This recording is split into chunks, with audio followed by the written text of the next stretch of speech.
Hey guys, what's up? It's Liz. Welcome back to my channel. I originally already did this video, but for some reason my camera just shut it off, so I'm going to try to make it quicker because I think I have a time limit. Sucks, but oh well. Today I'm going to show you just a few ways that... Oh, I have a burp coming on, excuse me. Should I edit that out? I don't know. Today I'm going to show you a few ways to apply foundation and just pros and cons and some tips that I've learned with it. So I actually have 5 ways you can apply foundation, so I don't want this to be too long, so I'll go through it quick. Sorry I'm moving everywhere, I'm just trying to get comfortable. First one is a beauty blender. I know this has been talked about so much, but if you're a beginner, sometimes you just need a more in-depth explanation of it. I tried really hard to say that right. The next is, I never say this right either. A stippling brush. Is it a stippling brush or a stifling brush? But I'll show you that. You can see the little, why you no focus? It's got like different lengths and everything. This camera won't focus, it sucks. And then the next is your average foundation brush. So it's flat headed like this and slim. And then the next is a blending. I like this one better than most. I'll talk about that. And the last one is your fingers. Not the preferred way, but if you need to in a rush, that is fine. I'm talking so weird on this. I have discovered that I actually have a really hard time doing my makeup on camera, like through the viewfinder. So if I'm looking down, it's because I'm using this little mirror thing. Oh, hey camera, what's up? It's because I'm using this like little mirror thing, so that's how I can do my makeup. So we're going to get started. We'll start with the beauty blender. First thing you want to do with a beauty blender is make sure you run this under water, warm, cold, doesn't matter. Just make sure it turns about double its size and squeeze it out so you don't have any water dripping left. You just want it to be like a wet sponge kind of, but make sure it's, I'm trying to think of a better word than engorged because it sounds so creepy. Make sure it's engorged, I guess. So this is about double the size it is when it's normally dry. And for beauty blenders, I like to just put a pump of the foundation and then take it on its side, dip it in. Yeah, I'm going to look down right now, so don't hate me. And just go ahead and start tapping it all over the face. You just want to do quick, but kind of, what's that word I'm looking for?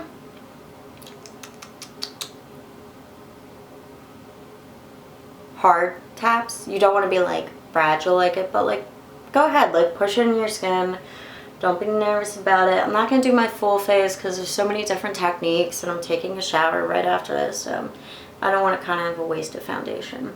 Now you can't see this in the viewfinder, but looking in the mirror, this beauty blender kind of makes it like more sheer your foundation, so if you're going for a full coverage, you still could achieve the look, but the foundation needs to be really full. But for an everyday kind of thing, like a medium foundation would be good for you. Because right now looking, it's just toned down the redness, but it hasn't completely covered it. So that's what you're going to do. You're just going to press it in, okay? And that's going to help reduce the look of cakiness, which is why I like this. I'm trying to make this quick for you. Usually with beauty blenders, what I like about it is it absorbs the excess foundation, so that's going to take away the cakiness. What I don't like about it is, like I said, it kind of sometimes takes the coverage away. So if you need to, you probably, like for this right now, you can still see the redness. I'd probably go in a little bit more with some extra foundation just to cover that up. But that's basically it with a beauty blender. To clean it, just get some, I know they have all these fancy cleaners, but I like using baby shampoo. It's really gentle. Just put it on there, rinse under, and just keep squeezing it until the water runs clean. That's when you know, and then just let it sit out and dry. Next one is a foundation brush. This is the Sephora, why will my camera not focus? This is the Sephora 203 brush. It is a double-ended concealer and foundation brush.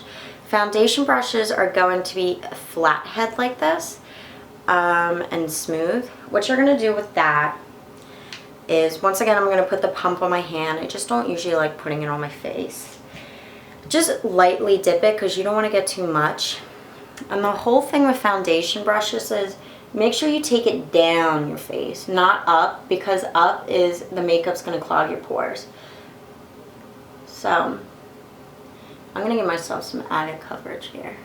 Just take it here, and yes, it's going to look streaky for a minute, but when it dries, the streaks are going to go away. But another way to just ensure that it's not streaky anymore is when you're done applying your foundation, just go back. See, you can see the streaks here right now, but just go back in and pat it all over, just the little ones like that. That'll take the streaks away and just blend it together more evenly. Okay? I personally just don't like foundation brushes. I feel like they just take longer, and I'm not someone who has a lot of patience, so that's why I just don't use it. Not because they don't work, I'm just an impatient person.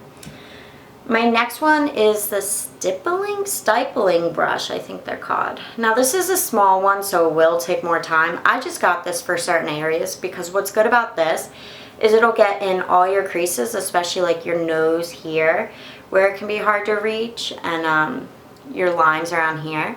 And it gives you more of an airbrush look. The only thing I'm gonna say about this is be careful on how much product you put on it, because although it provides the most coverage in my opinion, it will cake up real fast if you do too much.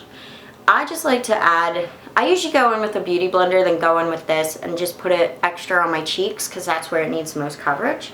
But so you just kind of dot it on your skin. Now it's not going to leave little dot marks all over, especially if you keep doing it. Like, it's a little repetitive, but it does provide you with the best look in my opinion. See, now that's covered up a lot of my redness compared to here. Just what I had like 2 minutes ago. It's way better. So I love this. Definitely this is something you should get if you have a lot of red in your cheeks or on your face. And it's like no matter what kind of foundation you do or the way you do it, the way you apply it, the red is still there. This is something great to get to just apply like foundation in more concentrated areas. But you can do it all over your face. It just takes a little longer because it's smaller, but you can get these in larger sizes. Alright, the next one is the blending brush. I don't think this is like the traditional way to apply foundation. I just personally like this. It's very quick. I just apply this to my face, to be honest.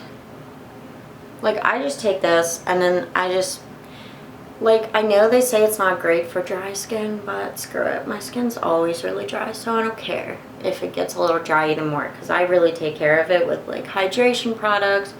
But the point is, just go in with the light hand and slightly go in circles to blend it. Like I said, I'm not going to do a full face because I'm taking a shower and this kind of feels like a waste of foundation to do that. But just blend like this. Okay, don't like go in and go, oh, no, that's too harsh on your skin, okay? And it's just going to make it way too sheer. So just go like that.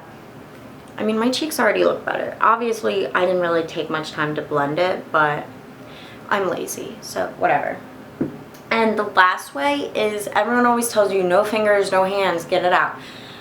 It's not the best way, but if you forgot your brushes, like God forbid, dab. Like, don't be afraid to just dab your foundation with your fingers, okay? Now, you're obviously not going to do this. This is going to cause, like, micro exfoliation on your skin and going to give you those dry flakes that you don't want, and obviously that's what's going to leave streak marks. But it is okay to just go in and dab. I don't like it. I just have a whole thing about putting grease on my face. I don't like the feeling of it, and I don't like having hands touch my face that much. But it's fine if you're on the go. Even just honestly, if you don't have a blending brush and you feel like you didn't get your foundation completely blended, just go ahead, take your fingers, and just dab it. It's like having blenders on the go. That was a really creepy thing to say, but you know what I mean. So that's about all the techniques that I have, well, all the ways that I apply my foundation. If you have any other ways you apply your foundation, please let me know in the comments. I'm always looking for new ways to do my makeup and new tricks. I do want to say I didn't apply a primer. I do always recommend a primer before foundation, but like I said, I feel like that would be, since I'm not doing my full face, it kind of feels like a waste of a primer and foundation, since I'm going to wash this off in a minute. But yeah, I hope you guys liked the video, and please subscribe to my channel. I'll probably put up another video in just a few days. So, bye!